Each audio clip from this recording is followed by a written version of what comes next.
இந்த தமிழ்நாட்டில் தேர்தல் வரும்போதெல்லாம் ஒரு குரல் வரும். சிறையில் இருக்கும் முஸ்லீம் கைதிகளை விடுதலை செய்ய வேண்டும் அப்படின்ட்டு. குண்டு வைக்கும்போது அந்த கோயம்புத்தூர்ல குண்டு வச்சாங்கல்ல, அந்த குற்றவாளிகள் சேர்த்து தான் சொல்றாங்க. குண்டு வைக்கும்போது குண்டு வச்சவன் முஸ்லீம்னு சொன்னா அது மதவாதம். அங்க மதத்தை பார்க்காதீங்க அப்படின்பானுங்க. ஆனா விடுதலை செய்ய சொல்லும் போது மட்டும் இஸ்லாமிய கைதிகளை விடுதலை செய்யணும். 20 வருஷத்துக்கு மேல இருக்கிற இஸ்லாமிய கைதிகளை விடுதலை செய்ய அப்படின்னு சொல்லிட்டு நெல்லை முபாரக், ஜவஹர்லா, முஸ்லீம் அடிப்படைவாதிகள்லாம் குரல் கொடுக்க ஆரம்பிச்சிருக்காங்க. சரி, இவங்கெல்லாம் 20 வருஷத்துக்கு மேல ஜெயிலில் இருக்கிறவங்க எல்லாம் என்ன பண்ணாங்க? நாட்டுக்காக சுதந்திரத்துக்காண்டி போராடினாங்களா, இல்ல ஒடுக்கப்பட்ட மக்களுக்காக போராடினாங்களா, இல்ல அப்பாவி மக்களின் எழுச்சிக்காக போராடினாங்களான்னு கேட்டு, ஒடுக்கப்பட்ட மக்களையும் அப்பாவி மக்களையும் குண்டு வச்சு கொண்டவனுங்க இவங்கெல்லாம். கோயம்புத்தூர்ல 50 பேருக்கு மேல செத்துருக்காங்க, 200 பேருக்கு மேல கைகால் இல்லாம போயிருக்காங்க. இப்ப இவங்களை விடுதலை செய்யணும்னு சொன்னா இப்ப இந்த உயிரிழந்தவங்க குடும்பத்துக்கு என்ன செய்ய போறீங்க உட்காந்துக்கிட்டு? அதனால காயமுட்டவங்களுக்கு என்ன பண்ண போறீங்க? இப்ப மட்டும் மதத்தை பார்க்கலாமா கைதிகள்ல?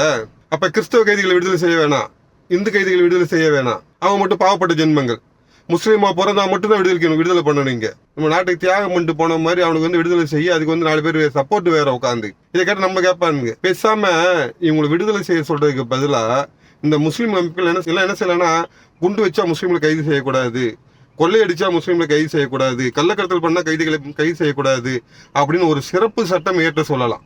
அப்படின்னு சொல்லிட்டு சட்டசபையில சட்டத்தை நிறைவேற்ற சொல்லலாம் இவங்கெல்லாம். அப்படின்னு ஒரு சட்டத்தை நிறைவேற்றிட்டு போயிட்டீங்கன்னா நாங்க எங்க மேல எல்லாம் பேசாம இருப்போம். இப்ப சட்டம் இருக்குப்பா, இது அவங்க இதுப்பா. ஏன்னா எங்க கோபாலஜி சொல்லுவாரு, தமிழ்நாட்டுல எல்லா ஊர்லயும் நாய் வாழாட்டும், தமிழ்நாட்டை மட்டும் வாள் நாய் ஆட்டும்ட்டு. இருக்கிறது மிஞ்சி போனா 5% முஸ்லீம்கள். அவங்க நினைச்சது இங்க நடக்குது எல்லாமே.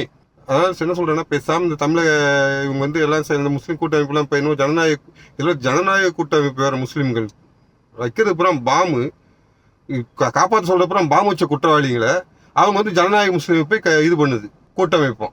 எவ்வளவு கேனையா நினைச்சிட்டு இருக்காங்க பார்த்தீங்களா? இங்க இருக்கிறவன செத்தது போற நம்முடைய சுகாதாரம் இருக்குது. ஆனா முஸ்லீம் கைதிகளை விடுதலை செய்யணும். ஆனா போய் பார்த்து இந்த ஹெல்மெட் போடலாம் பிடிப்பாங்க. ஆனா முஸ்லீம் குல்லா போட்டு போனா பிடிக்க மாட்டானுங்க. அதே போல இதையும் சொல்லிட்டு போயிடலாம், நீங்க தப்பு பண்ணா முஸ்லீம் பிடிக்க மாட்டோம் அப்படின்னு சொல்லிட்டு ஒரு சட்டத்தை நிறைவேற்றி சொல்லிட்டு போங்கப்பா.